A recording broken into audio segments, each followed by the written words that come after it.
ओम शांति। आज है 6 जून 2026 की प्रातः मुरली के मुख्य पॉइंट्स। जो ज्ञानवान बच्चे हैं वो तीखे होते हैं, ड्रामा अनुसार यह भी नोंद है। लेकिन तुम्हारे अंदर महावीर पना भी चाहिए, वो आएगा बाप की याद से। सवेरे उठकर बाप को याद करो तो बड़ा मज़ा आएगा। अमृत वेले का वायुमंडल बहुत शुद्ध रहता है, उस समय माया के तूफान नहीं आते। ड्रामा पर पक्का खड़े रहना है। जो ड्रामा को अच्छी रीति नहीं समझते वह देह को याद कर आंसू बहाते हैं।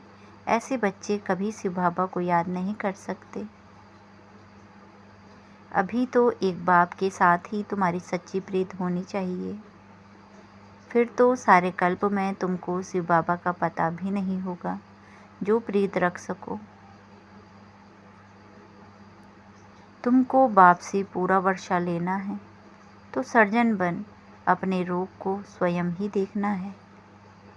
कुछ भी भूल हो जाए तो फौरन लिखना चाहिए, बाबा हमसे यह भूल हुई, क्षमा करें। जो अमृत छोड़ विष पीते हैं वह तो अपना भी घात करते हैं और दूसरों को भी नुकसान पहुंचाते हैं। अब सुनते हैं महावाक्यों को विस्तार से।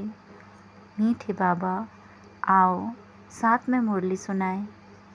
मीठे बच्चे, अमृत वेले का समय बहुत बहुत अच्छा है, इसीलिए सवेरे सवेरे उठकर एकांत में बैठ बाबा से मीठी मीठी बातें करें। प्रश्न: कौन सी नॉलेज निरंतर योगी बनने में बहुत मदद करती है? उत्तर: ड्रामा की। जो कुछ बीता ड्रामा की भावी जरा भी स्थिति हलचल में ना आए, भल कैसी भी परिस्थिति हो, अर्थक्वेक आ जाए, धंधे में घाटा पड़ जाए, लेकिन जरा भी संशय पैदा ना हो, इसको कहते हैं महावीर। अगर ड्रामा की यथार्थ नॉलेज नहीं तो आंसू बहाते रहेंगे। निरंतर योगी बनने में ड्रामा की नॉलेज बहुत मदद करती है। गीत। ओम नमः शिवाय। ओम शांति। बच्चे अब अच्छी रीति समझते हैं, पति दुनिया का अब अंत हो रहा है, पावन दुनिया की आदि हो रही है। यह सिर्फ तुम बच्चे ही जानते हो और बच्चों को ही यह डायरेक्शन व श्रीमत मिलती है। कौन देते हैं? ऊंच ते ऊंच भगवान समझाते रहते हैं कि पतित से पावन बनना है। यह नॉलेज तुम्हारे लिए है और तो सब पतित हैं। यह पतित दुनिया विनाश जरूर होनी है। पतित कहा जाता है विकारी को। बाप समझाते हैं कि तुम जन्म जन्मांतर एक दो को दुख देते आए हो, इसीलिए तुम आदि मध्य अंत दुख पाते हो। एक दो को पतित बनाते हो। पुकारते भी हैं कि हम पतित हैं, परंतु बुद्धि में पूरा बैठता नहीं है। कहते भी हैं पतित पावन आओ, परंतु फिर भी पतितपना छोड़ते नहीं। अभी तुम समझते हो सारी बात है पावन बनने की। यह समझाने वाला भी तो कोई चाहिए। समझाने वाला है ही एक, बाकी यह तो गुरु लोग हैं, ये किसी को पावन बना नहीं सकते। पावन भी सिर्फ एक जन्म के लिए नहीं, जन्म जन्मांतर के लिए बनना है। तुम्हारे में भी जो ज्ञानवान हैं वे तीखे जाते हैं, तीखे होते हैं, ड्रामानुसार वह नूद है। तुम्हारे में भी महावीर पना चाहिए, वह आएगा बाप की याद में रहने से। बाप बहुत अच्छी रीति बैठ समझाते हैं। जैसे बाबा कहते हैं कि सवेरे उठकर याद करो, वह समय बहुत सुंदर है याद करने का, जिसको प्रभात कहा जाता है। भक्ति मार्ग में भी कहते हैं राम सिमर प्रभात मोरे मन। बाप भी कहते हैं सवेरे उठ बाप को याद करो तो बड़ा मज़ा आएगा। बाप की याद में बैठ यही ख्याल करना चाहिए कि कैसे किसको समझाएं। अमृत वेले का वायुमंडल बड़ा शुद्ध रहता है। दिन में तो गोरख धंधा रहता है, रात को 12 बजे तक तो विकारी वायुमंडल रहता है। साधु संत भक्त आदि सब भक्ति भी प्रभात को करते हैं। यूँ तो याद दिन में भी कर सकते हैं, धंधे में भी भल रहे। बुद्धि का योग जिस देवता का पुजारी होगा उनके पास होगा, परंतु ऐसा किसका रहता नहीं है। भक्ति मार्ग में सिर्फ दर्शन के लिए मेहनत करते हैं, मिलता कुछ भी नहीं। उनको भी भक्ति करते करते तमो प्रधान बनना ही है। भक्ति मार्ग में भी शिव पर बलि चढ़ते हैं, जिसको काशी कलवट कहते हैं। शिव को याद करते करते कुएं में कूद पड़ते हैं, शिव के ऊपर बलि चढ़ते हैं। वह है भक्ति मार्ग की बलि, यह है ज्ञान मार्ग की बलि। वह भी मुश्किल, यह भी मुश्किल। भक्ति मार्ग में इससे कुछ फ़ायदा नहीं। यह जैसे आत्मा अपने शरीर का घात करती है, यह कोई ज्ञान नहीं है। वह भी कह देते आत्मा सो परमात्मा। आत्म अभिमानी तो एक बाप ही है, जो बच्चों को समझाते हैं कि परमात्मा मैं एक ही हूँ।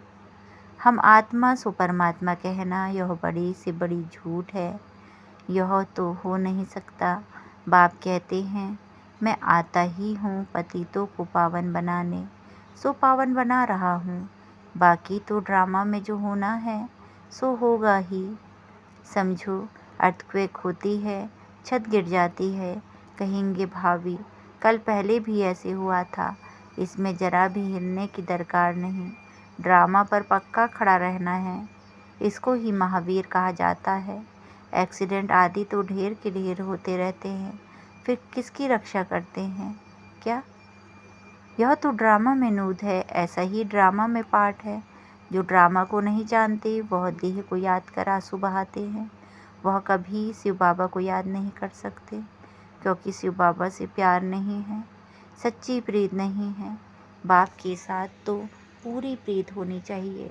शिव बाबा के साथ प्रीत बुद्धि तुम कल्प कल्प बनते हो। देवताओं की बाप के साथ प्रीत बुद्धि थी, ऐसा नहीं कहेंगे। उन्होंने इस प्रीत से वह पद पाया है, वहाँ तो मालूम भी नहीं रहेगा। सारे कल्प में तुमको शिव बाबा का पता भी नहीं रहता है, जो प्रीत रख सको। अभी बाप ने अपना परिचय दिया है। अब बाप कहते हैं कि और संग तोड़ मुझ एक साथ जोड़ो। यह विनाश काल तो जरूर है, यह भी तुम बच्चे जानते हो। मनुष्य तो बिल्कुल ही घोर अंधियारे में है। तुम अभी समझते हो, हमको तो बाप से पूरा वर्षा लेना है। याद बिगड़ तमो प्रधान नहीं बन सकेंगे। सर्जन बन अपने रोग को देखना है, श्रीमत पर देखना है कि हमारे बाप के साथ कितनी प्रीत है। अमृत वेले ही बाप को याद करना अच्छा है। प्रभात का समय बहुत अच्छा है, उस समय माया के तूफान नहीं आएंगे। रात को 12 बजे एक तपस्या करने का कोई फ़ायदा नहीं है, क्योंकि टाइम ही गंदा होता है, वायुमंडल खराब रहता है, तो 1 बजे तक छोड़ देना चाहिए। 1 बजे के बाद वायुमंडल अच्छा रहता है। बाप कहते हैं अपना तो है ही सहज राजयोग, भल आराम से बैठो। बाबा अपना अनुभव भी सुनाते हैं, कैसे बाबा से बातें करता हूँ। बाबा कैसा वंडरफुल यह ड्रामा है।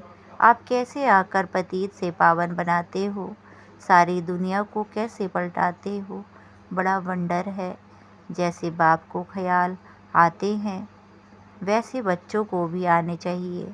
कैसे मनुष्यों का बेड़ा पार करें अथवा कैसे नैया पार करें।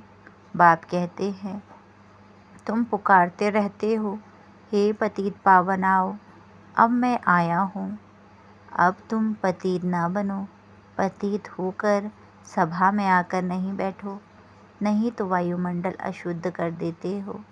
बाबा को मालूम पड़ता है दिल्ली में, बॉम्बे में ऐसे विकार में जाने वाले आकर बैठ जाते हैं। गाया हुआ है असुर आकर विघ्न डालने बैठते थे। विकार में जाने वालों को असुर कहा जाता है, वायुमंडल को खराब करते हैं। उनके लिए सज़ा बहुत कड़ी है। बाबा समझाते तो सभी बातें हैं, फिर भी अपना घाटा करने के सिवाय रहते नहीं, झूठ भी बोलते हैं। नहीं तो फौरन लिख देना चाहिए, बाबा हमसे यह भूल हुई, क्षमा करना, अपना पाप लिख दो, नहीं तो वृद्धि को पाते रहेंगे और रसातल में चले जाएंगे। आते हैं कुछ लेने के लिए और ही कान कटा लेते, यह भी ड्रामा में पार्ट है। ऐसे असुर कल्प पहले भी थे, अब भी हैं। अमृत छोड़ विष पीते हैं, अपना भी घात करते हैं और औरों को भी नुकसान पहुंचाते हैं, वायुमंडल खराब कर देते हैं। ब्राह्मणियाँ भी सब एक समान नहीं हैं, महारथी, घोड़ेसवार, प्यादे सब हैं। तुम बच्चों को अथाह खुशी होनी चाहिए, बाबा मिला और बाकी क्या। हाँ, अपने बच्चों आदि को जरूर संभालना है, ऐसे नहीं कि बाबा यह सब आपके हैं, अब आप संभालो, हम तो आपके बन गए। बाप समझाते हैं कि गृहस्थ व्यवहार में रहते कमल फूल समान पवित्र रहो, कोई भी पतित काम नहीं करो। बस पहली बात है काम की। द्रौपदी ने भी इस पर पुकारा कि हमको यह नंगन करते हैं। पुकारा भी तब था जब बाप सुनने वाला आया था। बाप के आने के पहले कोई भी पुकारते नहीं हैं। किसको पुकारेंगे? बाबा आया है तब ही पुकारते हैं। पतित से पावन बनकर फिर ये कहाँ जाएंगे? वापिस जाना है, वह तो यही समय है। सबका सद्गति दाता लिबरेटर एक ही है। यहाँ तो दुख है, साधु संत आदि कोई भी सुखी हो न सके, सबको कोई न कोई दुख रोग आदि होता ही है। कोई गुरु अंधा लूला भी होता है, जरूर कोई ऐसा काम किया होगा तभी तो अंधा लूला आदि बनते हैं। सतयुग में कोई अंधा लूला आदि थोड़े ही होगा, मनुष्य थोड़े ही समझते हैं। बाप ही आकर समझाते हैं, बाप ही ज्ञान का सागर पतित पावन है, बाकी तो सब है भक्ति। वह भक्ति मार्ग ही अलग है, वह है सीढ़ी उतरने का मार्ग। उतरने में जीवन बंध में आने में 84 जन्म लगते हैं और फिर 1 सेकंड लगता है जीवन मुक्त बनने में। अगर उनकी मत पर चल बाप को याद करे तो नंबर वार तो है ना। कहते हैं हमको फलानी टीचर मिले तो अच्छा है, तो ज़रूर खुद कमज़ोर हैं, तब तो कहते हैं फलानी को 2-4 मास के लिए भेज दो। बाबा कहते हैं यह भी भूल है, तुम ब्राह्मणी को क्यों याद करते हो, जबकि बाप सहज बात बताते हैं। सिर्फ बाप को याद करो और स्वदर्शन चक्र फिराओ, औरों को भी समझाओ। बस इसमें ब्राह्मणी आकर क्या करेगी, यह तो सेकंड की बात है। तुम धंधे धोरी में यह भूल जाते हो, फिर भी ब्राह्मणी यही कहेगी मन मना भव। कोई बुद्धू लोग समझते नहीं हैं, सिर्फ कहते हैं ब्राह्मणी अच्छी चाहिए। ज्ञान तो तुमको मिला है ना, बाप और वर्षे को याद करो, देह अभिमान को छोड़ो। यह हमारा सेंटर है, यह इनका सेंटर है। यह जिज्ञासु यहाँ क्यों जाते हैं, यह सब देह अभिमान है। सब शिव बाबा के सेंटर्स हैं, हमारा थोड़े ही सेंटर है।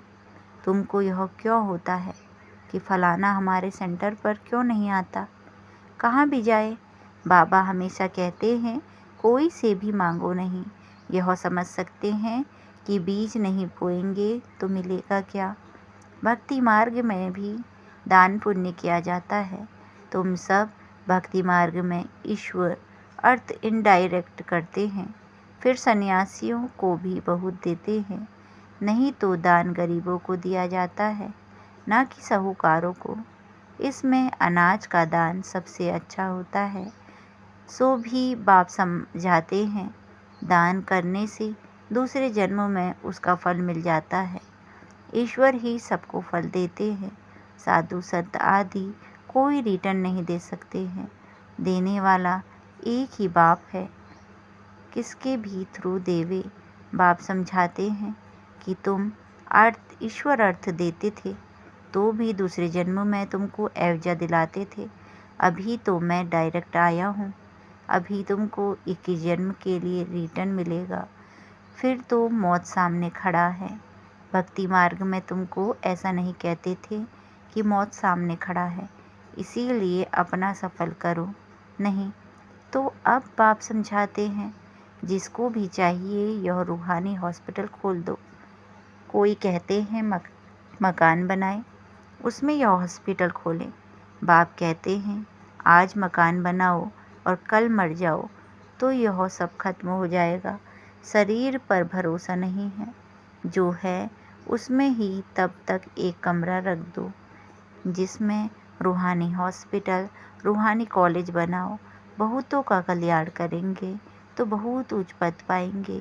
अच्छा, मीठे मीठे सिकेलते बच्चों प्रति माता पिता बाप दादा का याद प्यार और गुड मॉर्निंग। रूहानी बाप की रूहानी बच्चों को नमस्ते। नमस्ते बाबा नमस्ते, सदा रहो हंसते, सदा रहो हंसाते। वाह बाबा वाह, वाह ड्रामा वाह, वाह हमारा श्रेष्ठ भाग्य वाह। हम धन्य धन्य हो गए, हम प्रभु को पा गए। शुक्रिया बाबा शुक्रिया। धारणा के लिए मुख्य सार पहला, श्रीमत पर अपने आप को देखना है कि इस विनाश काल में मेरी एक बाप से सच्ची प्रीत है और सब संग तोड़ एक संग जोड़ी है। कभी कोई विकर्म करके असुर तो नहीं बनते। ऐसी चेक इन कर स्वयं को परिवर्तन करना है। दूसरा, इस शरीर पर कोई भरोसा नहीं, इसीलिए अपना सब कुछ सफल करना है। अपनी स्थिति एक रस अचल बनाने के लिए ड्रामा के राज को बुद्धि में रखकर चलना है। वरदान, बार बार हार खाने के बजाय बलिहार जाने वाले मास्टर सर्वशक्तिमान विजय भव। बार बार हार खाने के बजाय बलिहार जाने वाले मास्टर सर्वशक्तिमान विजय भव। विस्तार, स्वयं को सदा विजयी रत्न समझकर हर संकल्प और कर्म करो तो कभी भी हार हो नहीं सकती। मास्टर सर्वशक्तिमान कभी हार नहीं खा सकते। यदि बार बार हार होती है तो धर्मराज की मार खानी पड़ेगी और हार खाने वालों को भी भविष्य में हार बनाने पड़ेंगे। द्वापर से अनेक मूर्तियों को हार पहनाने पड़ेंगे, इसीलिए हार खाने के बजाय बलिहार हो जाओ। अपने संपूर्ण स्वरूप को धारण करने की प्रतिज्ञा करो तो विजयी बन जाएंगे। आज की मुरली का स्लोगन है, कब शब्द कमजोरी सिद्ध करता है, इसीलिए कब करेंगे नहीं, अब करना है। कब शब्द कमजोरी सिद्ध करता है, इसीलिए कब करेंगे नहीं, अब करना है। अव्यक्त इशारे, सदा हर्षित रहने के लिए अपनी नेचर को सरल बनाओ, सहनशील बनो। विस्तार, इस बेहद की स्टेज पर मैं खिलाड़ी हूँ। यह खिलाड़ी की स्टेज सदा हर्षित मुख रहने का अनुभव कराती है। किसी भी प्रकार की कोई बात जिसको दुनिया वाले आपदा समझते हैं, लेकिन खिलाड़ी बन खेल करने वाले और साक्षी हो खेल देखने वाले ऐसी आपदा के रूप को खेल समझ सहनशीलता की शक्ति से मनोरंजन का अनुभव करते हैं। अच्छा, ओम शांति।